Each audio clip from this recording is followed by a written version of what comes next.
Yes, hello mga ka-KB. Bago tayo magwakas, meron muna akong good news para sa inyong lahat. Nako, eto, meron na naman tayong bagong napakagandang channel. Ito yung kwento ng pag-ibig naman. So, yung pangalan ng channel natin ay Dear My Love. Yung dating Dear Kabanong, ginawa nating Dear My Love kasi po, meron na po akong katulong na magnanarrate sa inyo ng mga love stories.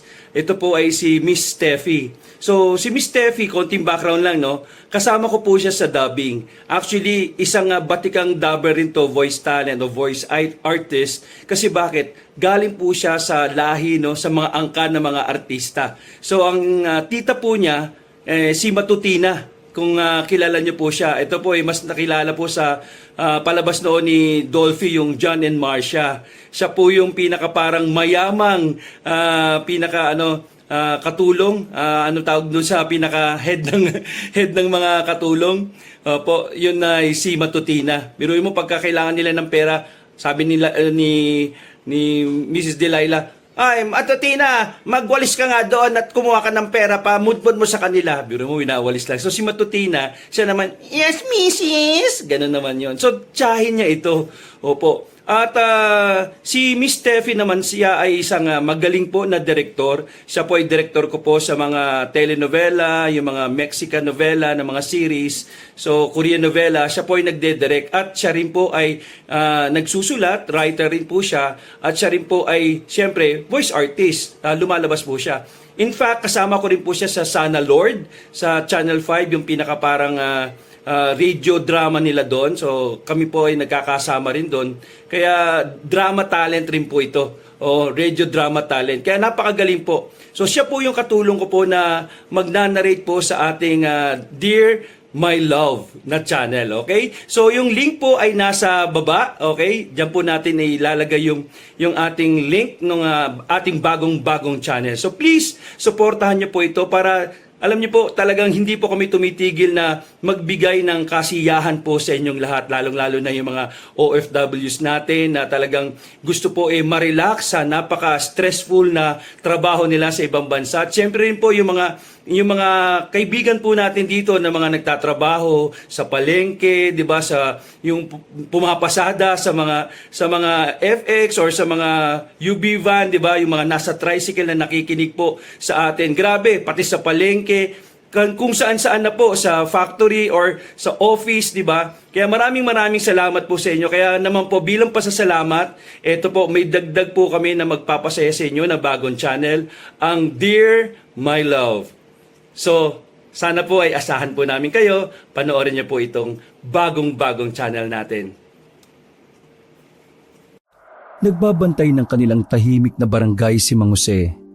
Sobrang tahimik dito at di mo akalain na madaming aswang ang gumagala dito. Lalo na pag bilog na bilog ng buwan.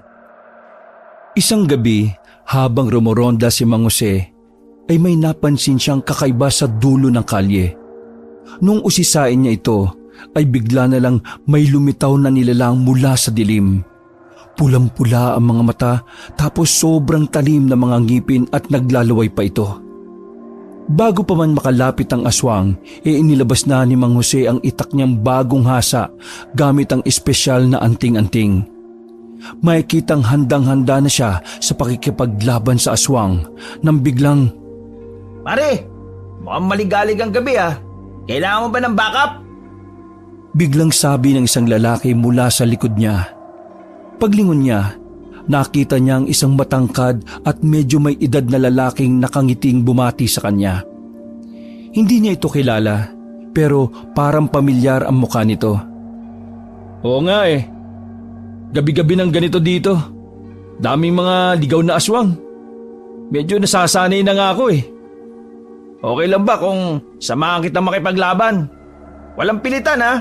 Siyempre, meron ka pa ding freedom of choice. Gusto ko lang makijoin kasi mukhang magiging masaya yung laban mo eh. Okay lang naman. Pero anong gagamitin mong sandata? Hindi ko naisip yun ah.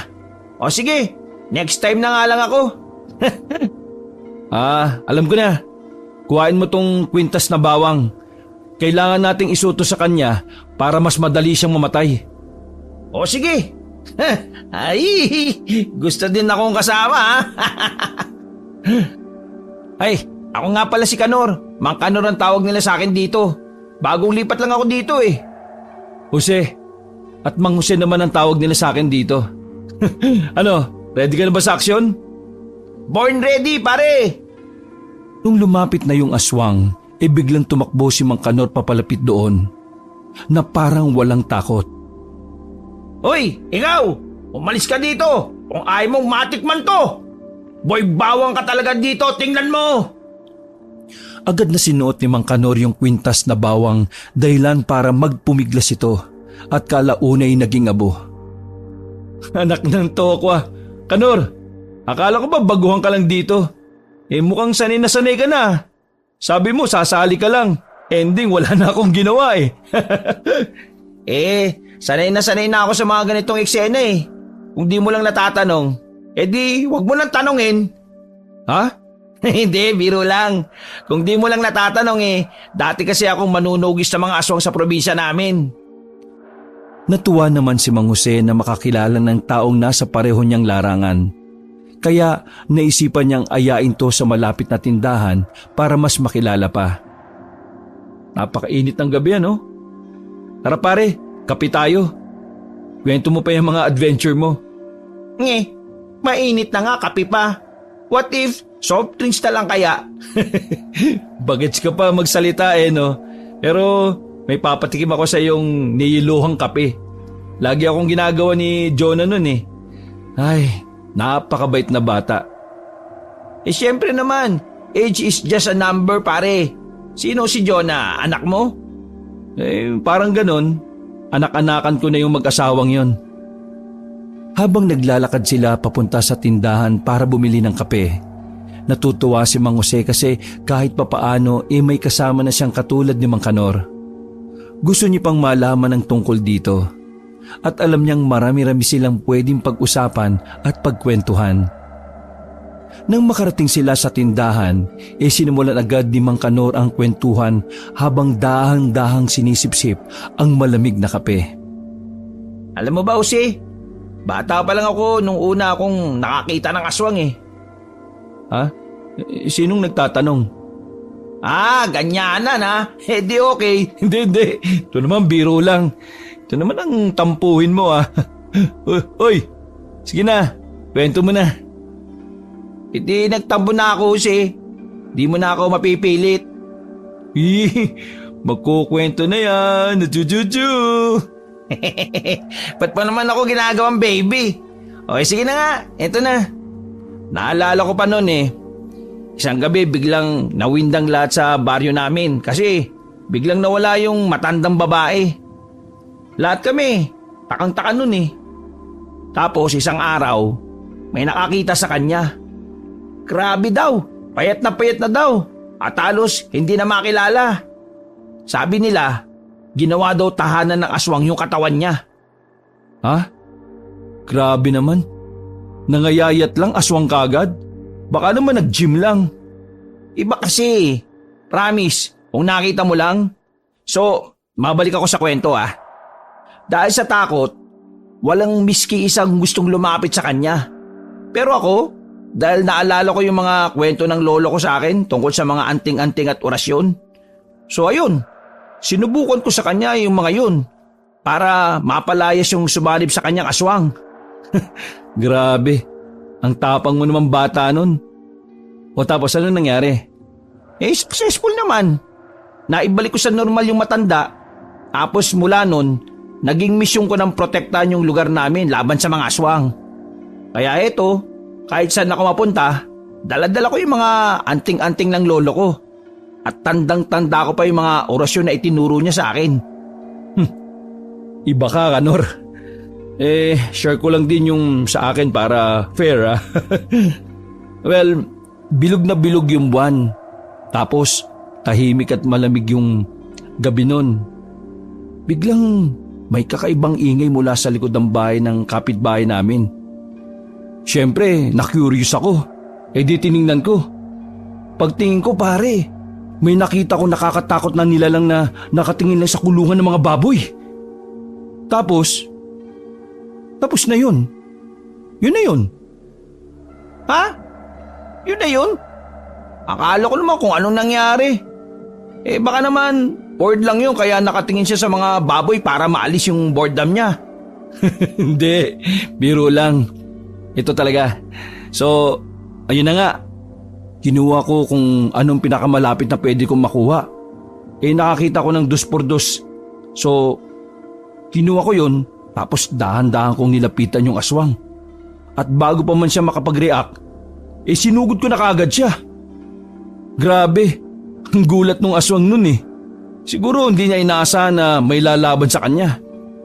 O tapos, paano mo siya napigilan? Di pinukpok ko siya ng pinukpok hanggang sa tumakas siya palayo. Hindi ko siya napatay nun. Pero napatunayan ko sa sarili ko na kaya ko pala. Kaya ko palang protektahan ng mga tao sa amin laban sa mga aswang. Pareho pala tayong dumaan sa mga pagsubok na nagturo sa atin, no? Kung paano maging matatag at matapang. Oo, at mukhang marami pa tayong pagdaraanan. Pero ngayon, mas magaan na sa pakiramdam na alam kong may kasama akong katulad mo, Kanor. Salamat sa pagtulong mo nga pala sa akin kanina, ha? Iba din kasi pag alam mong may kasama ka eh. Wala yun. Nilibre mo naman ako ng kape. Tas tinuruan mo pa ako nitong niyelohang kape. So, quits na tayo. Sa mga sumunod na linggo, palaging nagkakataon na nagkakasabay sina Mang Jose at Mang Kanor sa kanilang mga pagroronda sa gabi para pumatay ng aswang. Parang may hindi nakikitang puwersa na palaging nagdadala sa kanila sa iisang lugar sa oras na may aswang na nagpapakita. Isang makulimlim na gabi, habang nag-iikot-ikot si Mang Kanor sa may kabilang dulo ng barangay nila, may napansin siyang kakaibang kilos sa mga dahon ng mga puno na nandun. Biglang-bigla, may lumabas na aswang mula sa kadiliman. Makikita mong gutom na gutom ito. Aba, kuto ah. Akala mo makakalusot ka ah. Hinugot ni Mang Kanor yung bolo niyang lagi niyang suot sa tagiliran niya. Lalapit na sana siya sa aswang pero biglang may naghagis ng bato sa aswang. Napalingon ng aswang para makita kung sino yung nambato sa kanya. At mula nga sa likod ng puno, biglang lumitaw si Mang Jose. May dala ring bolo. Mukhang timing na timing naman yung dating ko, Kanor ah. Kung laging ganito, nako, walang aswang ang makakaligtas sa atin. Kaya nga eh. Salamat Jose ah. Akala ko solo flight na naman ako ngayon eh. Pwede ba namang hayaan kong mangyari yon sa pinakamamahal kong partner? Ikaw Jose ah. Baka naman ganyan-ganyan ka lang eh. Pero may crush ka pala sa akin ah. Nakakadiri ka. Kaya nga. Tara na nga. Patayin na lang natin tong aswang na to. Nagsimula silang lumapit sa aswang na ngayon ay nag-aalangan na sa gagawin niya. Sabay silang umatake ng walang pag-atubili. Natakot ang aswang dahil alam niyang intensyon ng dalawang patayin siya kaya lumipad na ito para tumakas. Ha? O kaya yun? Ba't kaya tumakas? Hoy, aswang! Duwag ka pala eh! Pagkatapos magsisigaw ni Mang Kanor, ikinausap niya si Mang Jose na ngayon ay nagpapagpag ng damit. Jose, parang ang lakas ng radar mo sa mga to, no? Lagi na lang timing na may aswang pag nadating ka. Baka naman ikaw mismong nagtatawag sa mga aswang na yan, ha? Uy, hindi no. Swerte lang siguro. O baka naman may telepathy tayo, Kanor. Nax, may telepathy ka na ngayon, ha? Ibang level ka na, Jose, ha? Siyempre naman, no. Yung mga natututunan ko sa iyo, eh. Alam mo, kailangan talaga natin laging magbackupan dito. Grabe, palakas na ng palakas yung mga aswang na napapadpad dito, eh. Oo, tama ka. Uy, walang iwanan, ha. Pakis nga ako, pre. Basta, walang hawakan ng espada. Uy, nakakadiri naman to. Sinimulan mo ako, eh. Isang gabi na naman, habang si Mang Jose ay nakaupo sa isang bangko malapit sa plaza, may narinig siyang kaluskos sa likod ng isang malaking tumpok na mga basura. Hindi pa man din niya nalilingon, bigla na lang tong lumundag. Nagulat siya nang makita ang isang maliit pero maligalig na aswang na handa ng kumain. Gusto mo makatikim ha? Eto na lang tikman mo. Mabilis na binunot ni Mang Jose yung bolo niya. Pero sa hindi inaasahang pagkakataon, inatake siya ng gout niya. Naisip niya na dahil ito sa mani na nakain niya kanina at nilantakan pa niya ng todo. Diyahe naman tong gout na to. Oh. Ang hirap lumakad. Sa gitna ng kanyang paghihirap niya sa paglalakad, may isang malakas na sigaw ang narinig niya dahilan para mapangiti ito. Jose! Tabi! Ako na dyan! Sige. Ay, naku. Teka, Rico. Sige na, tatabi na ako. Putik, ang sakit talaga oh. Hinampas ni Mang Kanor ng anting-anting sa ulo yung maligalig na aswang dahilan para mamatay ito. Wow, pare. Para kang anghel na bumaba sa langit. Grabe yung timing mo. Perfect na perfect. Ano ba kasi nangyari? Bakit iika-ika ka? Di ka naman inaano ng aswang. Kanor, buti na lang talaga at lagi ka nandyan. Bisit kasi manina yan eh. Pinatake tuloy ako ng gout ko eh. Inalalayan ni Mang Kanor si Mang Jose hanggang sa makaupo ito sa bangko na inuupuan niya kanina. Diyan naman kasi tong gout na to eh. Buti na lang talaga dumating ka. Siyempre pare, sabi ko naman sa'yo di ba? Walang iwanan. Dahil dyan, hatid mo ako pa uwi ha. Ano ba yan? Nakakawala naman kasi ng angas yung sakit mo eh. Nagtawanan sila at napagpasya nila na ihatid si Mang Kanor ni Mang Jose dahil hindi nito kayang lumakad ng di inaalalayan. Matapos ng araw na yon ay naging ritual na ng dalawa ang magkasamang magpatrolya gabi-gabi. Isang tambalang hindi mo inaasahan na naging sandigan na ng kanilang buong barangay laban sa mga aswang. Para silang Batman at si Robin. Alam mo Kanor, hindi pa Jose. Ano ba yan? Ang corny naman ito. Kuha ko lang sa'yo yan eh no? Hindi, pero seryoso. Sa lahat ng naging kasama ko sa pakikipaglaban sa mga aswang, ikaw ang pinaka the best eh. Parang alam mo lagi kung kailan kita kailangan. Talagang ganun Jose. Sabi nga nila, parang kape at gatas lang yan. Better together. At saka, sa totoo lang ha, mas masaya naman talaga lahat ng bagay kapag may kasama eh. Isang maliwalas na Sabado ng umaga, dinalaw ni Mang Jose sina Zachary sa kanilang bahay para sa isang espesyal na araw ng pagsasanay. Sinalubong siya ni Edwin at Jonah na masayang-masaya sa kanyang pagdating. Magandang umaga, Mang Jose. Salamat po sa paglaan ng oras para kay Zachary. Sobrang na-appreciate po namin na tinuturuan niyo siya ng pamamaraan ng pakikipaglaban sa aswang. Magandang umaga din. Ano ka ba? Wala to, no? Una, alam naman natin na si Zachary ang tatapos sa lahi ng mga aswang. Pangalawa, excited na ako kasi makikita ko kung gaano nakahusay si Zachary. Biglang dumating si Zachary at yumakap kay Mang Jose. Mang Jose, ano po? Mag-start na po ba tayo mag-training? Maaga po ako nag-breakfast kasi excited na po ako eh. Nakakatuwa ka naman bata ka. O sige. Mag-aayos na ako ng gagamitin sa likod. Gusto mo bang sumama o mamaya na? Sama na po ako. Para next time po, tutulong na po ako sa pag-ayos ng gamit. Pumunta na sila sa likod para mag-ayos na ng gagamitin nila sa pag-iensayo. Zachary, tandaan mo ang pagiging manunugis ay hindi lang sa lakas ng katawan, kundi pati na rin sa isip at puso. Opo, Mang Jose. Handa na po ako. Buong linggo ko pong pinagandaan to eh. Sinimulan ni Mang Jose ang pagsasanay sa pagpapakita kung paano ang tamang paghawak at paggalaw gamit ang itak. O ganito ang tamang paghawak Maigpit pero relax lang ang pulso mo. Naintindihan mo, Zachary? Sa ilang oras ng pag-iensayo kitang-kita na agad ang pag-usad ni Zachary.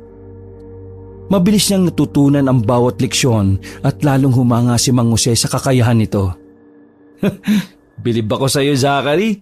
May potensyal ka talagang maging isang mahusay na manunugis. Ngayon pa lang alam ko nang tutuparin mo talaga ang sabi ng propesiya. Matapos ang ilang oras sa pagsasanay, Nagpasya silang magpahinga at kumain ng tanghalian na inihanda ni Jonah. Nagsalo-salo sila sa hapag. Kasama ang masarap na adobo at sinangag na parehong paborito ni Mang Jose at Zachary. Kumusta naman po sa inyo, Mang Jose? Okay naman po ba kayo doon? Mabuti naman. Alam niyo ba, may nakilala akong bagong kaibigan. Wow, okay yan Mang Jose ah. Oo nga eh. Kanor yung pangalan niya. Tulad ko, mahilig din siya sa mga ganitong bagay at madalas kami ngayong magkasama sa pagroronda. Naku, mabuti naman at may nakilala kayong bagong kaibigan. Alam naming medyo nalulungkot kayo nung umalis si Edgar papuntang Maynila para mag-aral ng college. Oo nga po, at least may kasama at katuwang na ulit kayo. Madalas nag-aalala po kami ni Edwin sa inyo Ayaw niyo pa po kasing dito na lang tumira. Ay nako, wag na, nakakaya. At saka may sentimental value sa akin yung bahay ko doon. Andun yung mga alaala ni Maria. Pero alam nyo, malaking tulong si Kanor. Masaya ako na may kasama ulit ako sa mga pag-iikot ko lalo na sa gabi. Mang Jose, pwede ko din po bang maging kaibigan si Mang Kanor? Sigurado po ko marami din po siyang alam na pwede ko matutunan Oo naman Zachary, magandang ideya yan. Tatanungin ko siya kung gusto niyo bang sumama sa akin dito sa susunod na makikita kami. Sigurado akong marami ka ding matututunan sa kanya. Pagkatapos magapunan ay nagpaalam na si Mang Jose. Umuwi na siya at ikinulungkot yun ni Zachary. Sama na po kasi ako please. Zachary, hindi pwede kasi may school ka pa. Saka matanda na din si Mang Jose, nakakaya na kakailanganin ka pa niyang alagaan. Ay nako, Jonah, wala namang kaso sa akin na alagaan si Zachary pero syempre may school siya kaya hindi muna pwede. Pag wala na pong school, pwede po bang sa inyo po muna ako? Oo naman basta galingan mo sa school mo Pag mataas ang grades mo, doon ka sa akin ng buong bakasyon. Oks ba yon? Oks na oks po. Salamat po ulit See you po next weekend. Dati malungkot si Mang Jose tuwing umuwi galing kila Zachary dahil magiging mag-isa na naman siya. Pero ngayon ay masaya siyang babalik sa bayan nila dahil alam niyang may kaibigan siyang nakakasama. Pagdating ni Mang Jose sa kanilang bayan, hinanap niya kaagad si Mang Kanor sa mga lugar kung saan sila kadalasang nakikita. Pumunta siya sa tindahan kung saan sila madalas magkape, sa plaza kung saan sila madalas nag-uusap, at sa simbahan kung saan madalas silang nagdarasal ni Mang Kanor tuwing gabi bago rumonda para maghanap ng aswang. Ngunit sa hindi inaasahang pagkakataon, wala si Mang Kanor sa alinman sa mga lugar na yon. Nagtanong si Mang Jose sa ilang kapitbahay nila at mga kaibigan. Nakita niyo po ba si Kanor ngayong araw? Ang weird Kanina ko pa siya hinahanap pero hindi ko mahanap. Ay Jose, hindi mukhang wala si Kanor ngayon dito. Bira ko siyang makita ngayon sa mga nakaraang araw. Nung maggagabi na, napag-isipan ni Mang Jose na umuwi na muna sa bahay niya. Nag-aalala siya na baka may masamang nangyari sa kaibigan lalo na't matanda na ito. Ay, kakaiba ito Hindi naman biglang nawawala si Kanor nang walang pasabi. Bulong niya sa sarili habang nakaupo sa luma niyang upuan habang nag-iisip ng mga posibleng dahilan o posibleng lugar kung saan makikita ang kaibigan. Kinagabihan, nagdesisyon si Mang Jose na subukang rumonda dahil madalas nakikita niya ang kaibigan tuwing may aswang pero nitong gabi na to ay hinarap niyang mag-isa ang aswang at walang miski anino ni Mang Kanor ang nagpakita sa kanya. Matapos rumonda, nagpunta si Mang Jose sa tindahan kung saan sila madalas tumambay ni Mang Kanor upang magkape at magkwentuhan. Sinalubong siya ng tindero na matagal na niyang kilala. Mang Jose, ano pong sa atin? Mukhang kanina ka pa po may hinahanap Nakailang pabalik-balik na po kayo dito Oo nga, Toy. Hinahanap ko si Kanor Hindi mo ba siya nakita ngayon mga nakakarang araw? Daming nagsabi sa akin na ilang araw na daw nilang hindi nakikita Nakakapag-alala na. Kanor? Sino pong Kanor? Ano? Amnesia lang? Yung kaibigan kong laging kasama dito. Mang Kanor, baka mas kilala mo siya sa pangalan na yun. Mang Kanor? Wala po akong kilalang Mang Kanor eh. Basta yung kasama ko lagi dito. Para ka namang ewan eh. Si Ka Henry. Ba't po kasi Mang Kanor tawag niyo sa kanya? Madalis din po siyang nandito. Pero ilang araw ko na rin po siyang hindi nakikita eh. Ha? Ka Henry? Anong Ka Henry? Sigurado akong Kanor ang pangalan niya. Kasi ilang beses na kami magkasama at magkausap eh. Bakit Ka Henry ang tawag mo sa kanya? Yun naman po kasi talaga ang pangalan niya eh. Ay naku, hayaan mo na nga. Di naman mahalaga ngayon kung anong pangalan niya eh. Dahil sobrang nakakapagtaka naman. Ano yun? Bigla na lang nawala? Alam niyo po kung anong mas nakakapagtaka? Ano yun? Nakakapagtaka po kung paano kayo naging magkaibigan ni Ka Henry. Sobrang gaspang po ng ugali nun eh. Tapos ang taas pa ng tingin sa sarili. Alam mo, una sa lahat, paanong mas nakakapagtaka yung taong bigla na lang nawala? Pangalawa, nawawala na nga yung tao kung ano-ano pang paninirang sinasabi mo dyan. Nagsasabi lang naman po ako ng totoo. Masama po talaga ang ugali ni Ka Henry. Tanong niyo pa po. Baka ibang tao yung tinutukoy mo. Mabait si Kanor sa totoo lang. Binubuwis namin ang buhay namin para maging ligtas kayo. Di yung gagawin ng taong mataas ang tingin sa sarili, no? Sa pagkakaalam ko, Henry po talaga ang pangalan nun eh. Lagi niyong nakakasama dito. Pero hindi ko po alam na Mang Kanor pala tawag niyo sa kanya. Baka may iba po siyang pangalan na ginagamit sa ibang mga kaibigan niya. Saka, baka po natsempuan ko lang na galit siya. Nagtaka si Mang Jose sa narinig. Bagamat alam niyang maaring may ibang pangalan ng isang tao depende sa kung sino ang tumatawag dito. Naisip niyang malayo ang Henry at Kanor at parang imposibleng kahit isang beses ay di nabanggit ng pangalan yung pangalang Henry. Alam ba kung saan siya nakatira? Opo, yan lang po sa may kabilang kanto. Ha? Saan dun? Pwede mo ba ituro sa akin kung paano pumunta dun? Gusto ko lang sana siyang kumustahin eh.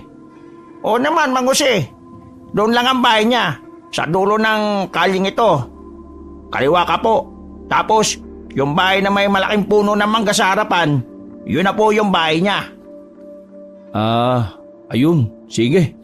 Salamat ah. Kung sakaling makita mo siya, pakisabihan na lang din na hinahanap ko siya ha. Habang naglalakad, hindi maalis sa isip ni Mang Jose ang pagtataka. Bakit kaya Ka Henry ang tawag sa kanya dito? Ano kayang hindi ko alam tungkol sa kanya? Pagdating ni Mang Jose sa bahay na may malaking puno ng mangga sa harapan, agad itong kumatok. Pero nag-aalangan siya kasi baka ibang tao ang tinutukoy ng tindero kanina. Matapos ang ilang sandali bumukas na yung pinto. At lumabas ang isang lalaking may itsura kumpara sa nakasanayan niyang itsura ng kaibigan niyang si Mang Kanor. Ang lalaking ito na tinatawag na Ka Henry ng tindero ay nakasuot ng magarang damit at makikita mo sa kanyang may kayabangan siya sa kilos pa lamang. Sino ka? Anong kailangan mo? Nagtataka si Mang Jose dahil kung tingnan at kausapin siya ng kaibigan, parang di siya kilala nito. Uy Kanor, ako to si Jose. Hindi mo ba ako natatandaan? Saka, ba't ganyan ka magsalita? Saka manamit. Anong nangyari sa'yo? Ano bang pinagsasabi mo ha? Hindi kita kilala. Saka Henry ang pangalan ko. Kung ano-anong tinatawag mo sa akin eh. Kung wala ka importanteng sadya, umalis ka na lang dito. Wala akong oras mga katulad mo. Gets ko na. It's a prank to, no? Galing mo ah. Muntik na ako maniwala sa'yo ah. Eto, isang araw lang akong nawala, galit na galit ka naman kaagad. Ganyan ka ba makamis? Wala ka bang utak o talagang di ka lang makaintindi? Hindi kita kilala kaya pwede ba umalis ka na lang? Nagulat si Mang Jose at napaisip. Pero magkasama tayo nung nakaraan lang ah. Anong nangyari sa'yo, Kanor o Henry? Bahala ka sa buhay mo. Kung ayaw mong umalis, edi mamatay ka sa kakapilit dyan sa sinasabi mo. Sayang ka na sa oras ko. Padabog na sinara ni Mang Kanor ang pinto pagkapasok niya. Walang nagawa si Mang Jose kundi umalis na lang. Gulong-gulo siya sa nangyayari. Hindi niya maintindihan kung bakit naging ganun yung kaibigan niya sa kanya. Habang naglalakad pa uwi, hindi niya matanggal sa isip niya yung kakaibang pag-uugali at pananamit ng kaibigan niya. Ano kaya nangyari doon? Bakit bigla na lang siyang nagbago? Saka, ba't hindi niya ako nakilala? Pagdating niya sa bahay, kaagad niyang napansin na may kakaiba. Naramdaman niyang may nag-aabang na panganib. Hindi pa siya tuluyang nakakapasok sa pinto nang biglang may lumitaw na aswang mula sa dilim. Handang umatake. Walang panahon si Mang Jose para magtaka o malito sa mga nangyayari. Kailangan niyang kumilos. Mabilis niyang kinuha ang itak na laging nakasabit sa tabi ng pinto at hinarap ang umaataking aswang. Naging mabilis ang pagtakas ng aswang nang maisip niyang di papayag si Mang Jose na hindi siya mapapatay. Hingal at pawisan, napaupo si Mang Jose sa sala niya. Iniisip niya pa din yung mga nangyari ngayong araw. Ilang araw na ang lumipas at patuloy pa din ang panggugulo ng bagong aswang sa bayan ni Mang Jose. Mabilis ito, mailap at laging nakakatakas kahit anong higpit ang pagbabantay ni Mang Jose. Sa bawat gabing nakakalusot ang aswang kay Mang Jose, mas lalo lang naiisip ni Mang Jose kung gaano sana kalaki ang may tutulong kung kasama niya yung kaibigan niyang si Mang Kanor. Isang gabi, natanggap ni Mang Jose ang balitang may aswang na namataan malapit sa bahay ni na Zachary. Walang pag-aalinlangang nagpunta si Mang Jose doon. Alam niyang kailangan niya itong harapin bago pa may masamang mangyari. Pagdating niya sa bahay ni na Edwin at Jonah, sinalubong siya ni Edwin na may bakas ng pag-aalala sa muka. Mang Jose, salamat dumating ka kaagad. May kakaibang ingay kaming narinig mula sa likod ng bahay namin kanina pa. Huwag ka maglala, Edwin. Titingnan ko kung ano yon at kung aswang yon. Papakitaan ko yun para malaman niyang wala siyang ubra sa bahay na ito. Pasensya na po kayo sa abala, Mang Jose ha. Natatakot lang po kami lalo na para kay Zachary. Normal lang na mag-alala, Jonah. Pero nandito na ako at gagawin natin ang lahat para masiguro ang kaligtasan ng lahat. Saka isa pa, alam kong kaya din naman ni Zachary yung mga aswang na yan eh. Tugon ni Mang Jose. Mang Jose, sa tingin mo po ba malakas yung aswang na yun? Feeling ko naman po kaya ko na yun eh. Pero ayaw pa po nila mama na hayaan ako eh. Malakas man siya, Zachary. Mas malakas-lakas tayo. Lalo na meron tayong mga orasyon at anting-anting na panlaban sa mga aswang. Huwag kang mag-alala. Nandito tayo para protektahan sila mama mo. Nagtipon silang lahat sa likod bahay. Dala ang mga sulo at itak. Maingat na minamatyaga ni Mang Jose ang bawat sulok ng bakuran. Kayong lalayo sa akin ha. Kadalasan pinupunteriya ng aswang yung mga nakahiwalay sa grupo. Opo, di po kami lalayo. Matapos ang ilang minutong katahimikan, bigla na lang may umugong na malakas mula sa madilim na sulok ng hardin. Mabilis na umikot si Mang Jose. Hawak-hawak yung itak niya at anting-anting. Mang Jose, mag-ingat po kayo! Sa hindi inaasahang pagkakataon, sumugod ang aswang sa direksyon ni Zachary. Nakasalukuyang nakatayo sa tabi ni Mang Jose. Hinawakan kaagad ni Mang Jose ang braso ni Zachary para sana itago ito sa likod niya. Pero nagulat siya nang kunin ni Zachary yung itak niya at matapang na umamba sa aswang. Akala mo ba natatakot ako sa iyo? Hindi porkit maliit na bata ako, ako agad ang pupuntiryahin mo. Zachary, gamitin mo yung itinuro ko sa'yo. Zachary, bumalik ka dito! Isa! Hayaan mo na siya, Jonah. Paano niya may sasakutuparan yung propesiya kung di siya makakaranas ng pakikipaglaban sa aswang? Napayakap na lang si Jonah kay Edwin dahil alam niyang may punto si Mang Jose. Walang bakas ng kahit na anumang takot itinaas ni Zachary yung hawak niyang itak at hinarap ang aswang. Sa isang mabilis na galaw, pinutol niya ang kamay ng aswang na pasugod sa kanya. Tumili ito sa sakit at pagkabigla. At sa unang pagkakataon, nakita ni Mang Jose ang takot sa mga mata ng aswang. Akala mo ba madali lang ako? Hindi ako basta-bastang bata, no? Lubos na nagulat ang aswang. Hindi lamang sa lakas ni Zachary kundi sa kakayahang lumaban na parang hindi na siya bata. Sa kabila ng pagkasugat, mabilis na tumakas ang aswang. Iika-ika itong tumakbo palayo. Umaasang makakaligtas sa hindi inaasahang lakas ng bata. Habang nakatingin sa papalayong aswang, huminga ng malalim si Mang Jose at nilapitan si Zachary. Napakagaling at napakataba mong bata, Zachary.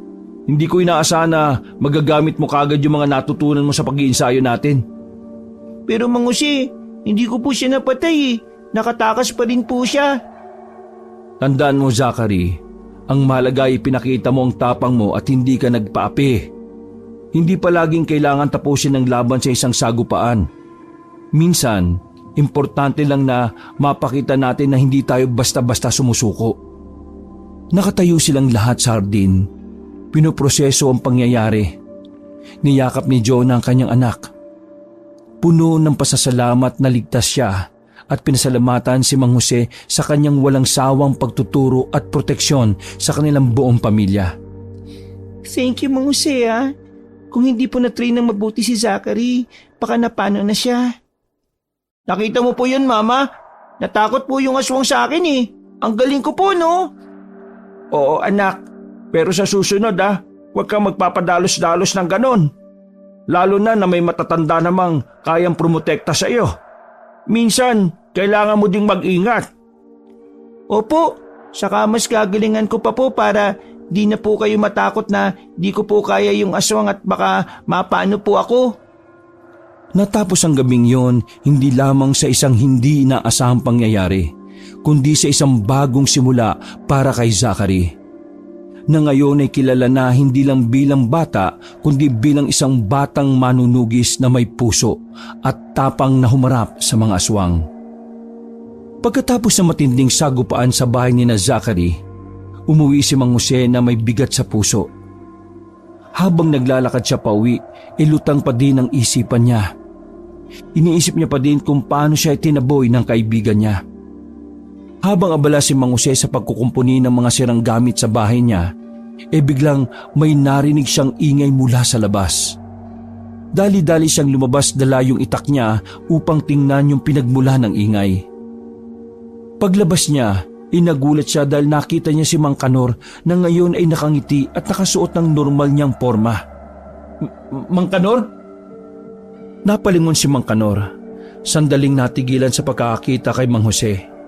Pero mabilis ding binalik yung atensyon niya dun sa aswang. Walang salitang nagpatuloy siya sa pakikipaglaban gamit yung itak niya. Tumulong si Mang Jose at magkasama nilang napatumba ang aswang. Nang matiyak nilang hindi na ito makakabangon, saka lang sila nakahinga ng muluwag at hinarap ang isa't isa. Mang Kanor, anong nangyari sa'yo? Bakit parang hindi mo ako kilala nung isang araw? Ha? Isang araw? Di naman tayo nakita. Ganun mo na ba ako na-miss, ha? Pumunta ako sa bahay mo nung isang araw di ba? Tapos pinagtabuyan mo ko.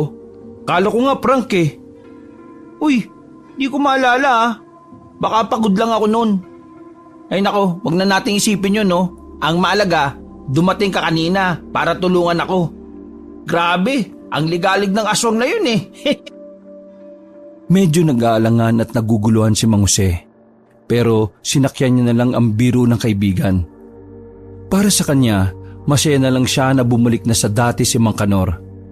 Pinili ni Mang Jose na hindi na muna ituloy ang pag-uusisa.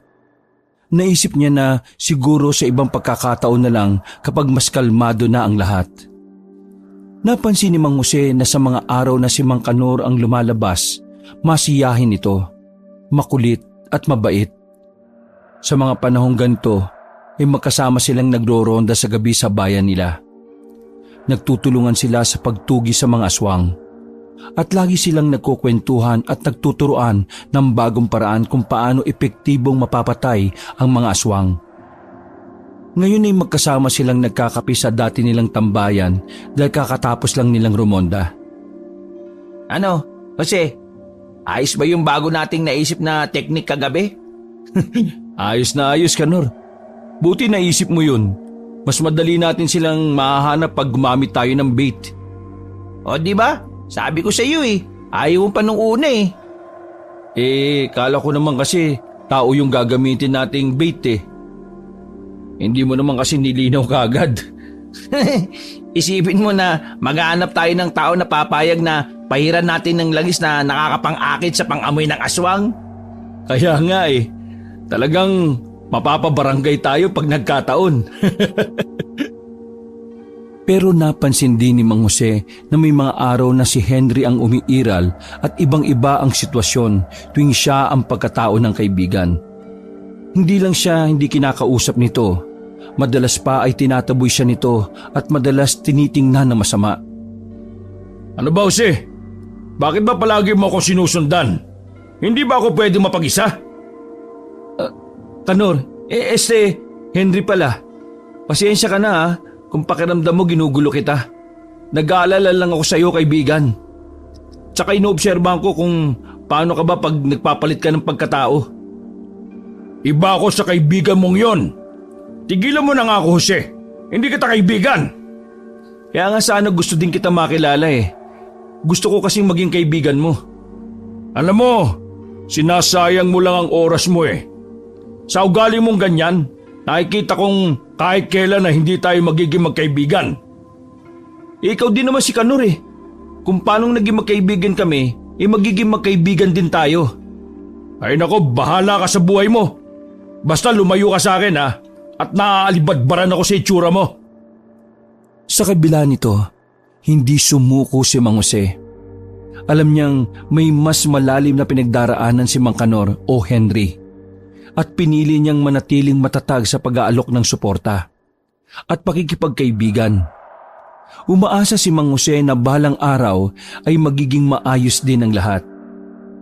Sa mga pagkakataong nagiging Henry si Mang Kanor, sinusubukan ni Mang Jose na maging mas maintindihin pero minsan hindi niya maiwasang malungkot sa biglang pagbabago ng kaibigan niya. Ngayon ba, gets mo na kung bakit si Henry siya at hindi si Kanor din? Opo, arang ang hirap naman po ng ganon, no? Baka kaya po mag-isa lang siya sa buhay eh. Totoo, sobrang hirap. Alam mo ba, bukod sa mga masasakit na salita ni Kanor o ni Henry sa akin, Ano po yun? yung hindi mo alam kung ano bang merong ka pagkagising mo. Makakasama mo ba yung matalik mong kaibigan o yung taong ayaw na ayaw sa'yo? Ayun nga pong inaangaan ko sa inyo eh. Kasi po, nakakaya nyo yun. Hindi madali ah. Minsan, kailangan ko ng kaibigan dahil nalulungkot ako na mag-isa lang ako sa buhay tapos imbis na ma-comfort ako ng kaibigan ko, pagtatabuyan pa ako. Matatag ka, Mang Jose. Alam po namin yan. Baka kailangan lang po talaga ng oras para ayusin yung sarili niya. Eto, no homo ah. Turo sa akin ni Kanor yung salita na yan eh. Hindi naman sa nababakla ko ah, pero madalas amimiss ko yung kaibigan ko eh. Sa kabila ng lahat, patuloy na nagpapakita si Mang Jose ng pasensya at pagkakaibigan. Umaasa na isang araw, makikilala rin ni Henry ang halaga ng kanilang pagkakaibigan at tuluyan ang magiging kaisa niya sa lahat ng oras. Hindi lang bilang Mang Kanor, kundi bilang isang tunay na kaibigan na walang pagbabago. Isang umaga, dumating si Mang Jose sa bahay ni na Zachary para sa kanilang regular na pagsasanay. Sinalubong siya ni Zachary na may halong excitement at pag-aalala. Mang Jose, magandang umaga po. Ready na po ako para sa training natin ngayon. Napansin ni Mang Jose na kahit nakangiti ang bata, ay may iba dito. Magandang umaga din, Zachary. Nasaan sina mama at papa mo? Hindi ko sila nakita. Biglang lumungkot ang reaksyon ni Zachary. Nasa ospital po sila Mang Jose. Ilang araw na po kasing may sakit si mama. Inaya po siya ni papa magpa-check up eh. Saglit lang naman daw po sila kaya sabi po nila, hintayin na lang daw po kitang dumating. Ganun ba? Sana maging maayos na yung kalagayan ng mama mo. Sa tingin ko naman, magiging ayos na siya kasi nagpa-check up na sila eh. Alam na nilang anong magandang gawin. Kaya nga po, nung una nga po, ang kulit po ni Mami. Ayaw niya pong magpa-check up. Pero nung nag-please po ako sa kanya, ayun, pumayag na po siya. Kanina pa nga po ako nag-iisip kung okay lang po ba siya eh. Huwag kang mag-alala. Strong ang mama mo. Sa dami ng pinagdaanan nun na nilagpasan niya. Sisiw na lang sa kanya yung sakit na yan. O sige, ganito na lang. Simulan na lang natin yung training mo para matuon na sa iba yung isip mo. Okay po sa akin yun. Lalo na po, sabi nila inaaswang din daw po yung mga may sakit eh. Sisiguraduhin ko pong poprotektahan ko po si Mama kahit na ano pong mangyari. Nagsimula silang mag-practice ng mga basic na paggalaw at ilang teknik na pagtatanggol sa sarili. Itinuro ni Mang Jose ang tamang paghawak at paggamit ng itak sa iba't ibang sitwasyon. Mabilis na natuto si Zachary at kitang-kita yung dedikasyon at pagsisikap ng bata. Pagkatapos ng ilang oras na masigasig na pagsasanay, nagpasya silang magpahinga. Umupo sila sa ilalim ng puno habang umiinom ng malamig na tubig. Zachary, mahusay ka na ngayon ha? Bilib ako sa iyo. Pagpatuloy mo lang tong pag-aaral at pagsasanay mo. Nako, siguradong ikaw na ang pinakamagaling na manunugis na makikilala ng lahat. Nakakatuwa naman pong isipin yun. Salamat po Mang Jose ha. Ginagawa ko po ang lahat para maging mas malakas at mas matapang tulad po ako ninyo. Hindi nagtagal dumating na sina Jonah at Edwin mula sa ospital. Mukhang napagod at may bahagyang lungkot sa kanilang mga mata. Sinalubong sila ni Mang Jose. O Jonah, kumusta ka na? Anong lagay mo? May TB po ako Mang Jose. Pero sabi ng doktor, maagapan naman daw po at magagamot sa mga regular na gamutan at procedures. Medyo matagal nga lang at magastos pero naisipan na po namin ng paraan kung paano. Opo, nakakahawa kasi yung sakit ni Jonah at inaalala namin si Zachary. Pwede naman sa akin muna si Zachary. Sakto napangakuan ko naman yung bata ngayong bakasyon na sa akin muna siya pag mataas yung grado niya, di ba? Naku, nakakatuwa nga po. Alam niyo po ba, nagtapuan pa siya? Aba. Iba talaga pag may inspirasyon ka sa pag-aaral no? Kaya nga po Salamat po Mang Kanora. Nahiyaman kami pero hindi din po kasi namin alam kung anong gagawin para maprotektahan si Zachary sa sakit Nako, wala yun Ang isipin nyo yung pagpapagaling mo at yung perang panggamot. Biglang lumungkot yung mag-asawa pagkabanggit ni Mang Jose noon. Ayun na nga po Dahil wala naman po kaming kamag-anak dito sa Siquijor at delikado din sa pakakasama ni Jonah na baka mahawa niya to magfa-facility na muna siya. Bakit kayo malulungkot? Di ba mainam nga yun? Siguradong mas matututukan si Jonah at mabilis na gagaling. Medyo may presyo lang po kaya nagdesisyon po ako na tanggapin yung trabaho inaalok sa akin ng tiyahin ko sa Japan Kailangan kasi para matustusan yung paggagamot at iba pang pangangailangan ni Jonah at ni Zachary. Magiging maayos din ang lahat. Payo ko mag-ipon ka para makauwi ka kagad at makapagnegosyo na lang dito. Ayun nga po sabi ko Mabilis lang naman yung 6 months. Hindi natin mamamalayan magkakasama na naman tayong lahat. Matapos noon sinabi na nila kay Zachary kung ano yung sitwasyon at kung ano muna ang mangyayari habang nagpapagaling si Jonah sa facility. Kahit bata pa si Zachary, ay makikita dito na nauunawaan niya ang sitwasyon kaya naging matatag siya. Alam niyang may problema lang sa hinaharap yung pamilya niya at sa ngayon ay positibo siyang magiging maayos din ang lahat. Masaya po ako Mang Jose Sobrang swerte po namin kasi meron po kaming tulad niyo po na handa pong tumulong sa amin kahit anong mangyari. Kaya masaya po ako dahil alam ko pong maganda po yung plano nila mama at papa eh. Mas mabilis pong gagaling si mama sa ganitong paraan kaya okay lang po sa akin. Tama ka, Zachary. Malakas at matalino kang bata. Mahalaga rin na lagi kang may komunikasyon sa mama at papa mo, ha? Hindi madali sa kanilang malayo sa iyo. Opo, lagi ko po silang tatawagan at kukumustahin. Sakto po, nagpadala daw po ng pera yung lola ko eh, para po makabili ako ng cellphone para daw po makapag-video call po ako sa kanila.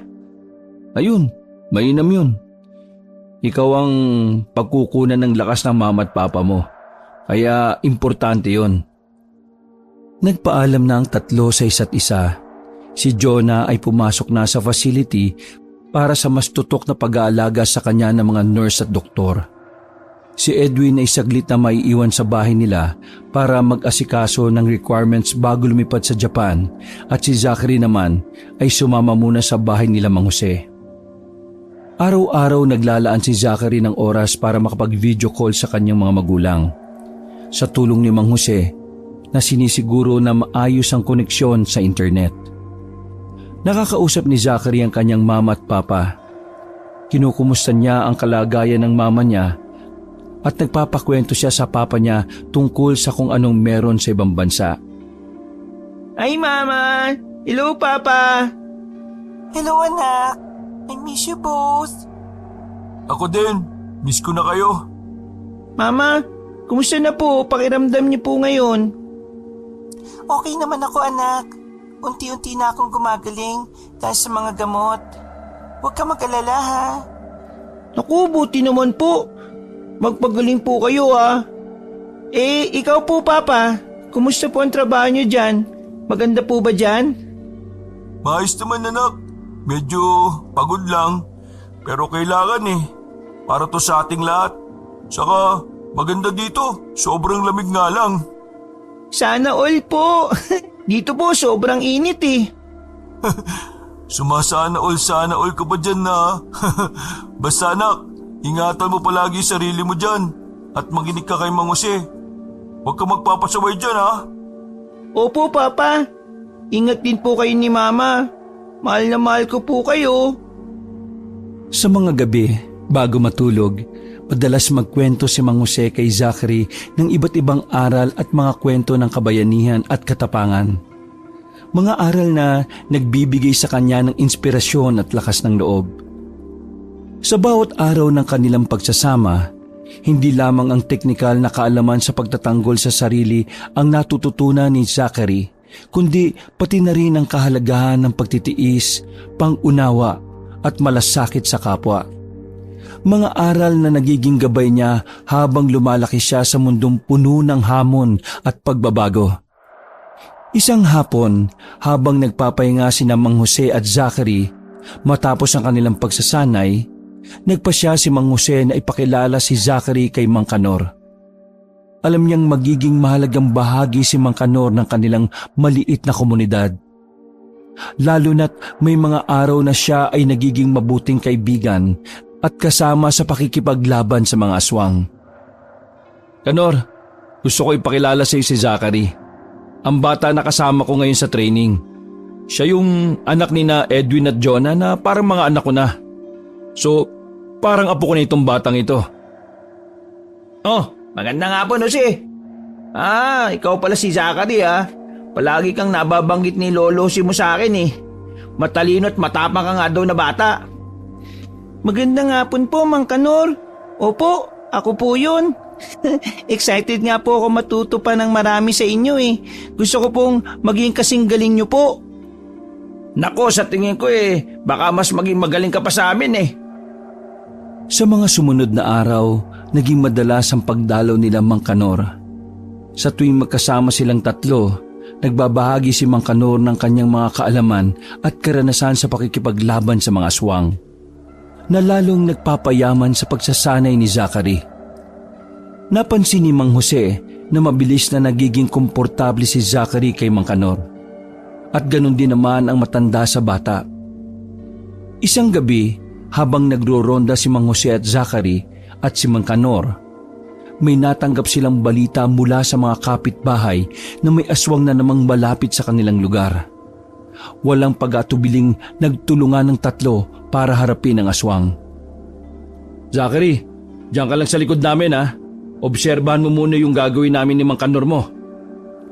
Pero sa gitna ng pag-uusap nila, biglang sumugod ang aswang at si Zachary ang unang sinugod nito. Gamit ni Zachary yung mga natutunan niya, nagawa niyang iwasan ang atake at gumante. Nagulat ang aswang sa bilis at lakas ng bata.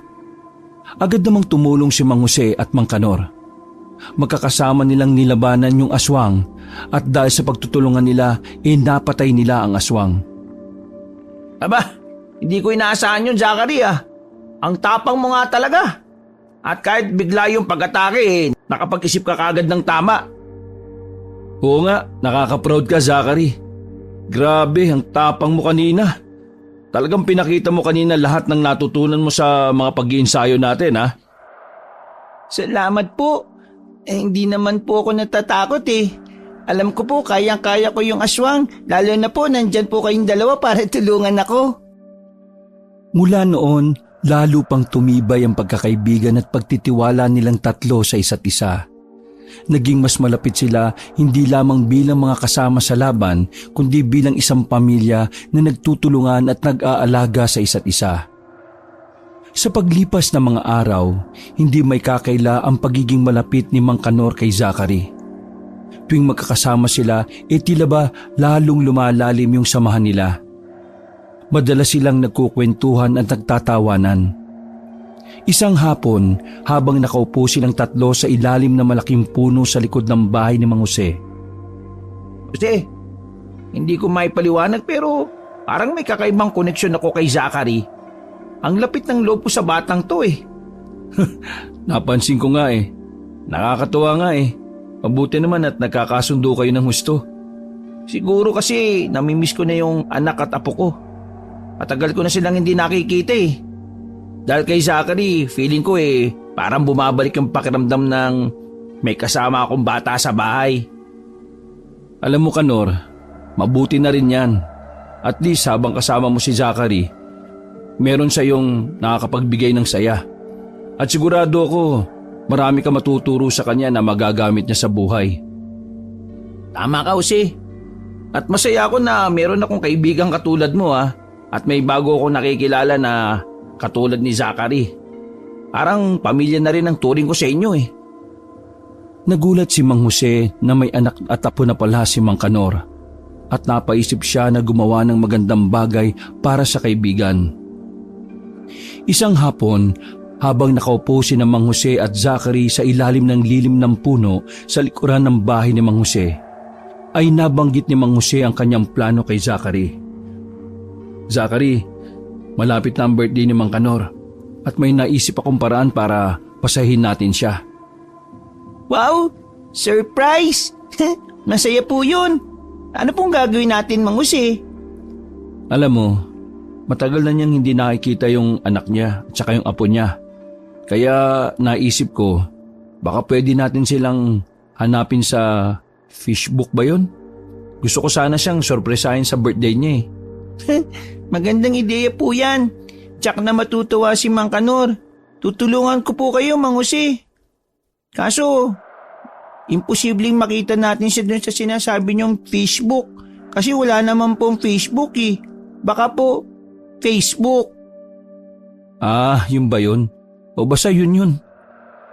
At saka, kung ganun eh, maraming salamat Zachary ah. Alam ko bata ka pa pero mahusay ka na sa mga ganitong bagay.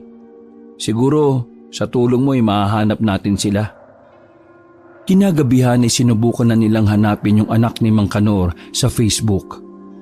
Ang unang ginawa ni Zachary ay tiningnan kung may Facebook si Mang Kanor pero wala siyang nakita. Mang Jose, alam niyo po ba kung ano pong pangalan ng anak ni Mang Kanor? Ha? Ang naalala ko, Juan daw yung pangalan niya eh. Subukan natin yan.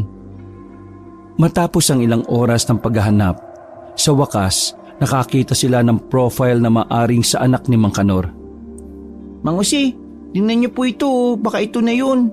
Medyo hawig kay Mang Kanor eh. Tiningnan ni Mang Jose ang profile at magkasama nilang pinagpasyahan na mag-message doon. Umasa sila na ito na nga ang magiging susi para muling magkita-kita ang pamilya ni Mang Kanor sa kanyang kaarawan. Biglang tumawag ito at nagulat sila na halos kaedad na ni Mang Jose itong anak ni Mang Kanor. Dito na lang po tayo mag-usap. Medyo mahirap sa chat eh. Ay, sige po. Ito po si Mang Jose. Siya po yung sinasabi ko pong nakaisip na i-surprise namin si Mang Kanor. Hello. Juan, sana mapagbigyan nyo kami. Opo. Matagal ko na nga din pong di napapasyalan si tatay Natatakot kasi kami minsan sa kanya. Pero salamat Kahit papano may nakakausap at nakakasama si tatay. At hindi siya nag-iisa. Nagtaka si Mang Jose sa sinabi ng anak ni Mang Kanor. Pero naisip niyang baka may kinalaman ito sa mga pagbabago-bago ng personalidad ni Mang Kanor. Wala yon, ano ka ba? Malaga sa amin ang tatay mo.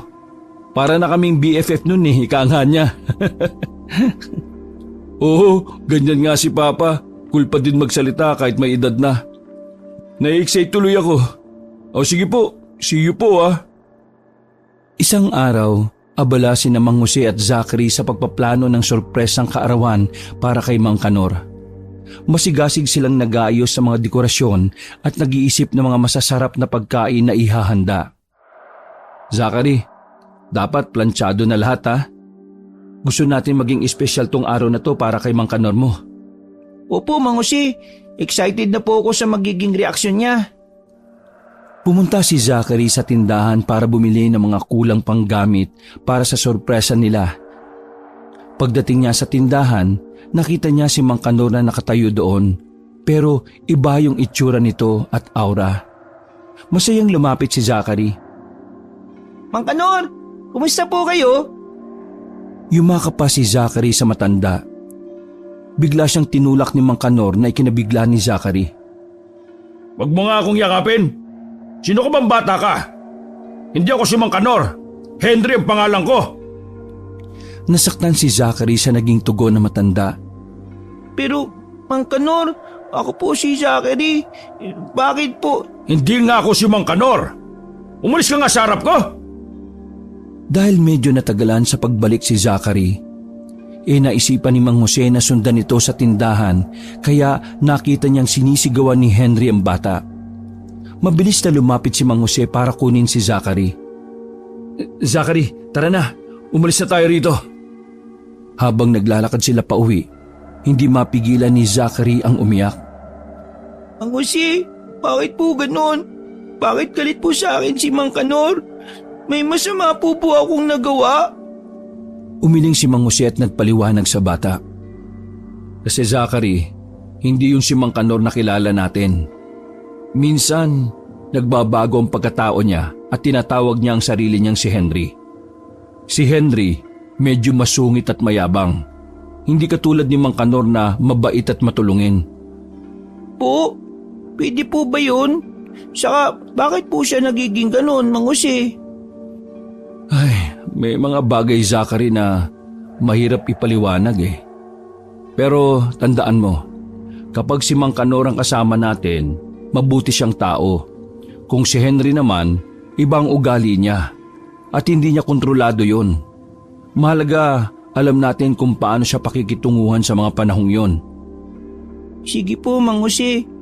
Sana po bumalik na po kagad yung Mang Kanor na pagkatao niya. Oo, sana nga. Palagi ko ding inihiling yan tuwing magiging si Henry siya. Pero ano man ang mangyari, nandito ako para sa'yo at gagawin natin ang lahat para tulungan si Mang Kanor. Isang gabi, habang nagpapatrolya si Mang Jose at Zachary sa kanilang lugar, muling nagpakita ang aswang na ilang beses na nilang nakakalaban, ngunit palaging nakakatakas. Sa pagkakataong ito, handa na silang dalawa at agad na sumugod para harapin yung aswang. Zachary, mag-ingat ka. Gawin mo lang yung mga itinuro ko sa iyo Opo, Mang Jose. Handaan na po ako. Nagsimula na ang laban at sa kabila ng kanilang pagiging maingat at pagiging matapang, muling nakahanap ng paraan ng aswang na makatakas matapos ang ilang minutong bakbakan. Habang hinihingal at pinagmamasdan ng palayong likod ng aswang, hindi maiwasan ni Mang Jose na mag-isip. Zachary, napansin mo ba? Tuwing si Mang Kanor ang kasama natin, hindi nagpapakita tong aswang na ito eh. Pero kapag wala siya, bigla na lang siyang sumusulpot. Kaya nga po eh. Hindi po kaya si Henry po yung aswang?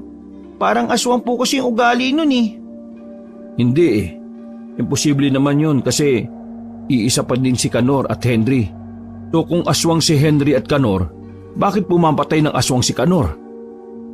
Baka nagkakataon lang talaga. Siguro nga po. Kung andito lang po si Mang Kanor, baka matagal na po nating napatay yung makulit na aswang na yun eh. Kaya nga Zachary, alam mo ang kailangan nating gawin ngayon? Mas paghandaan pa yung aswang na yan. Hindi natin alam kung kailan ulit lalabas yan eh. At kailangan mapatay na natin siya sa susunod na makita natin siya. Kaya nga po, promise po, next time papatayin ko na po talaga yung aswang na yun. Isang hapon, habang nagpapahinga si Mang Jose at Zachary, dumating ang anak ni Mang Kanor na galit na galit. Oh, mabutit napadalaw ka. Ano atin?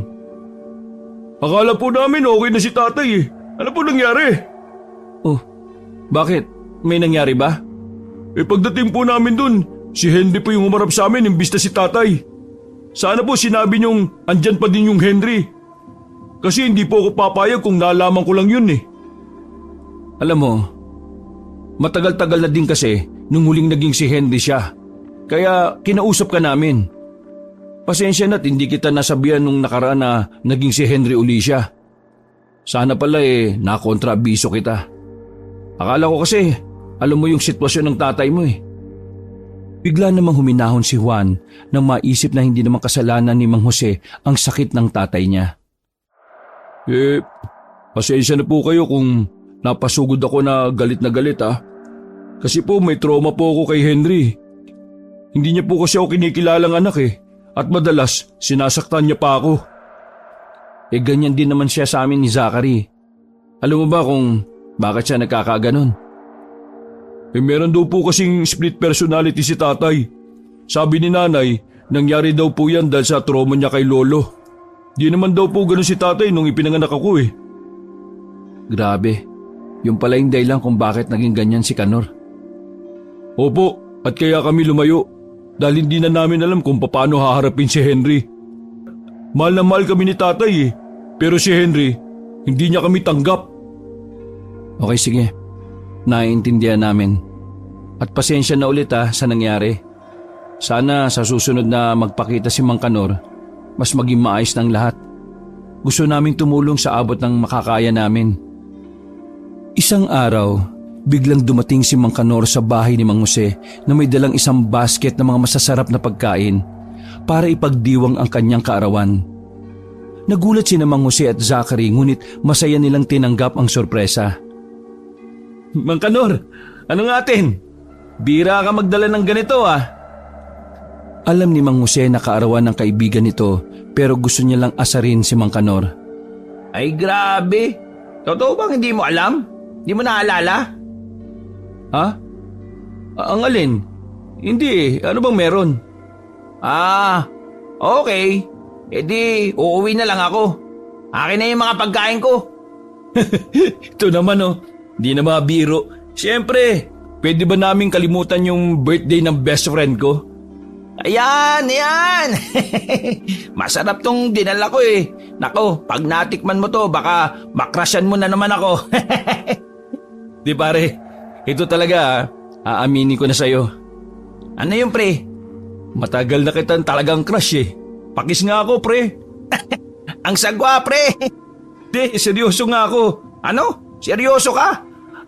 Mauna na pala ako. May lalakarin pa ako eh. Ikaw talaga, paniwalain ka talaga Kanor. Siyempre, niloloko lang kita. Ganda-ganda kong lalaki eh. Habang inihahanda nila ang mesa, biglang tumawag si Juan. Oh Juan, Tama, ang tawag mo. Andito tatay mo ngayon. Boss, prank na naman yan ano? Tangi, seryoso na ito. Ito, kausapin mo. Ha? Hindi nga. Hello? Anak? Tatay, buti okay ka na. Nandito lang kami sa resort nila, auntie. Balik kami dyan ng apo mo. Nako, salamat anak. Ito yata ang pinakamasayang kaarawan na makakaroon ako pag nakita ko kayo ng apo ko. Makalipas ang isang oras, dumating na si Juan sa bahay ni Mang Jose. Anak ko, apo ko. Ha, miss na miss ko na kayo pareho. Ba't ba din nyo ako dalawin madalas ha? Tay, alam niyo naman po yung dahilan, di ba? Nangyari na naman po kahapon eh. Ang alin? Si Henry po. Biglang hinila ni Mang Kanor si Juan sa sulok at pabulong na kinausap. Ano ka ba naman Juan? Baka matakot ng mga kaibigan ko pag nalaman nila. Tay, alam po nila. Nakakausap po nila si Henry at sinasamahan din po sila ng ugali nito. Ha? May usapan kami ni Henry na iiwasan na lang sila ha. Anong ginawa sa kanila? Narinig naman ni Mang Jose ang usapan at di na niya napigilan yung sarili niyang makisali dito. Di ba ikaw din si Henry? Paanong nakakausap mo siya? Dahil alam ni Mang Kanor na alam naman na ng kaibigan ng sitwasyon, inaisipan na niyang ipaliwanag dito kung ano ang nangyayari. Ganito kasi yun pre. Medyo mahirap ipaliwanag Pero ganito na lang. Isipin mo na lang na dalawang magkaibang espiritu si Henry at ako. Okay. So, sa loob ng katawan kong ito, dalawa kami. Nag-uusap kami kung sino muna ang gagamit ng katawan na to. Dapat di mo na hinahayaang gamitin ni Henry yung katawan mo. Ang gaspang ng ugali nun, pre. Wag mo muna siyang husgahan, pre. May mabuting puso naman yun. Di niya nga lang din kontrolado yung sarili niya dahil sa... Dahil sa ano? Wag muna natin pag-usapan yung pre. Gusto ko lang sana mag-enjoy ngayon dahil birthday ko naman Napaisip si Mang Jose kung anong dahilan ni Henry. Bakit siya nagkakaganon? Pero nirespeto niya ang kagustuhan ni Mang Kanor na wag na munang pag-usapan yung tungkol doon. Bago umalis ang anak ni Mang Kanor, ay nakiusap ito na magpatingin si Mang Kanor sa espesyalista at pumayag naman si Mang Kanor. Kinagabihan, pagkatapos nilang magapunan at magkwentuhan tungkol sa kanilang mga plano at nangyari sa araw na yon, nagpasya si Zachary na tawagan ng kanyang mga magulang para kumustahin ang kanilang kalagayan. Hello ma, kumusta po kayo dyan? Okay naman ako anak. Huwag ka mag-alala. Alam mo ba, malapit ang umuwi ang papa mo. Po? Talaga po? Oo. Yung amo niya kasi naisipang tumira dito sa Pilipinas dahil nakapangasawa ng Pinay. Naayos lang nila yung mga papeles at makakauwi na din sila.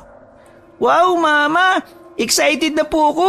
Sabi ni Papa uuwian daw niya po ako ng snow pag uwi niya dito Ay nako, kalokohan talaga ng papa mo. Kung ano-ano pinapangako. O ikaw, kumusta ka dyan? Ligtas ba kayo? Okay naman po kami dito mama. May bago nga pala kaming kaibigan, si Mang Kanor. Mabait siya at marami siyang itinuturo sa akin. Napatigil si Zachary dahil may kumatok sa pinto. Ay, mama, sandali lang po May kumakatok, babalikan ko po kayo. Paalam ni Zachary bago niya inilagay sa hold ang tawag. Binuksan ni Mang Jose ang pinto at bumungad sa kanila ang isang kababaryo nila. Hingal na hingal at mukhang takot na takot. Mang Jose, pa-help naman ang soul namin. May tsakang aswang po na umaligid sa bahay namin. Baka kainin niya pa ang baby ko, Diyos ko! Agad na kumilos si Mang Jose. Kinuha ang kanyang gamit na panglaban sa aswang. Mang Jose, paano po siya makaka-baby? Lalaki po siya.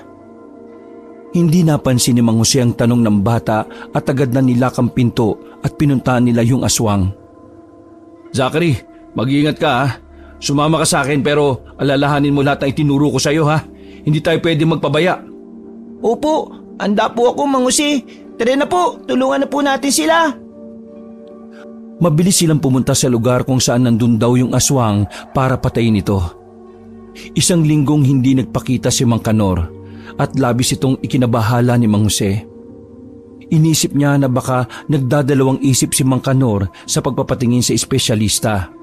Kaya napagpasya niyang bisitahin ng kaibigan upang kumbinsin nitong ituloy ang pagpapagamot. Ngunit hindi niya alam kung si Mang Kanor ba o si Henry ang makakausap niya. Pagdating ni Mang Jose sa bahay ni Mang Kanor, sinalubong siya ni Henry na may bagyang ngisi sa mga mukha nito. Anong sa atin, Jose? Nandito ka na naman. Bakit? May hinahanap ka ba? Kanor, Henry, pumayag na si Mang Kanor magpagamot. Kumbinsido siya na kailangan niya ito. Katawan niya to, kaya dapat siyang masunod. Magpapagamot? Ang galing mong magpatawa, Jose. Hindi sakit ang meron kay Mang Kanor. Sumpa ito, Jose. Sumpang hindi mo maiintindihan. Siyempre, kwento mo yan eh. Eh di yan talagang sasabihin mo para di magpagamot si Kanor. Saka, kahit na sumpa pa yan, may mga paraan para matulungan si Kanor. Di ko hayaang maipit siya sa kalagayang hindi niya gusto. Gusto mo ba talagang malaman ang totoo, Jose? Biglang nagpalit si Henry ng anyo. Siya nga yung aswang na laging nakakatakas sa kanila. Ito ang sumpa na binigay kay Kanor na ngayon ako ang nagdurusa. Aswang si Kanor? Biglang nagbago yung ekspresyon ng mukha ng aswang. Ingat ka din ano. Ako nga nagdurusa eh. Ako lang ang nagiging aswang. Tinanggihan niya ang ama niya nung gusto nitong ipasa sa kanya yung mutya ng pagkaswang. Kaya gumawa ng orasyon ng papa niya para gumawa ng isa pang pagkatao kay Kanor na ako ang magiging aswang. So, ikaw yung isang pagkatao na umako nun? Alam mo, nakakapikon ng pagpapaliwanag sa'yo eh. Napakabagal mong pumikap. Sakto, nagugutom na ako. Kaya kakainin na lang kita. Hindi handa si Mang Jose makipaglaban sa aswang, kaya nung sugurin siya ng aswang, agad siyang natumba. Akala ni Mang Jose katapusan na niya. Mabuti na lang ay dumating si Zachary, dala ang kanyang sariling mga armas at kaalaman na itinuro ni Mang Jose. Agad niyang tinulungan si Mang Jose at magkasama nilang nilabanan si Henry. Zachary, salamat at dumating ka. Siyempre naman po, di ko po hayaang masaktan kayo ng aswang na to. Sobrang lakas ng aswang na ito ngayon dahil determinado itong patayin ng dalawa. Kaya hindi nanalo ang dalawa laban sa kanya. Akmang kakainin niya na sana si Zachary, pero napansin nito ang kwintas na suot ng bata na may larawan nila ng mama niya. Biglang natigilan ng aswang at bumalik si Henry sa anyong tao. Sino tong nasa kwintas ng bata? Yan ang mama niya. Bakit? Kilala mo ba kung sino yan? Siya yung nasa propesiya. May pag-asa. May pag-asang matapos ang lahi ng mga aswang. Alam mo yung propesiya? Paano mo naman nalaman yon? Humarap si Henry kay Zachary. Anak. Agad namang naintindihan ni Mang Jose na ito ang gumahasa sa anak-anakan kaya walang atubiling sinapak niya ito. Hayop ka! Ang tanda-tanda mo na. Ilang taon pa lang si Jonah nun ah. Sinira mo yung buhay niya. Napakahayop mo! Pinagsasapak ni Mang Jose si Henry at hinayaan lang ni Henry yon dahil alam niya kung gaano kabigat yung nagawa niya. Natauhan lang si Mang Jose nang marinig si Zachary na umiiyak. Laban na po, Mang Jose. Natatakot na po ako. Di ko po maintindihan bakit niya po ako tinawag na anak eh. Di po ba si Papa Edwin ang papa ko? Kinailangan kong gawin yon dahil parte yun ng propesiya. Isang babae ang magpapaibig kay Kanor sa unang tingin at kailangan magkaanak sila. At ang anak na ito ang tatapos sa lahi ng mga aswang. Kasama na ang aswang na kumukontrol sa akin. Alam ba to ni Kanor? Walang alam si Kanor. Alam niya yung babaeng yun, yung tinutukoy sa propesiya. Pero ayaw niyang may gawin dahil nakita niyang bata pa ito. Kaya ako na lang ang gumawa para sa kabutihan ng lahat. Pinauwi ni Mang Jose si Zachary dahil alam niyang sensitibo ang pag-uusapan nila ni Henry. Nang makaalis na yung bata, sa kanya pinagpatuloy ang pag-uusisa. O sige, sabi lang naman nila, di ba, kailangan magkaanak. Bakit kailangan panggahasain? Sa tingin mo ba, papayag yung babaeng yun kung aalokin lang namin na magkaanak? Sa tingin mo ba, may pag-asang mahalin niya ang isang matandang tulad namin at papayag siyang magkaanak kami? E di sana sinabi mo na lang sa kanya yung propesiya. Di yung binaboy mo pa siya. At maniniwala ba siya nun? Napaisip si Mang Jose dahil tama ang katwiran ni Henry. Di lang niya matanggap na dapat mangyari ang dapat na mangyari. Para sa kanya ay napakasaklap na di naman ginusto ni Jonah ang mga nangyari. Pero para di naman ito sa kabutihan. Alam mo ba kung ano ang dapat sunod na mangyari? Ang alam lang namin siya ang tatapos sa lahi ng buong aswang. Pero di naman namin alam kung paano. Maaring mali kayo sa intindi sa propesiya. Ako na ang huling aswang at mawawala lang ang sumpa pag natanggap ako ng anak ko ng buong puso. Hindi niya kailangang patay ng lahat ng aswang. Ang kailangan lang niya ay putulin na ang sumpa sa akin. So ibig sabihin, hindi naman niya kailangan literal na ubusin lahat ng aswang. Tama ka. Lahat ng mga kasalukuyang aswang ay hindi na din magkakaroon ng kakayahang ipasa ito pag natupad ang propesiya at namatay ang hiyas na meron ako. Pagdating ni Mang Jose sa bahay, agad niyang hinanap si Zachary at ipinaliwanag ang lahat.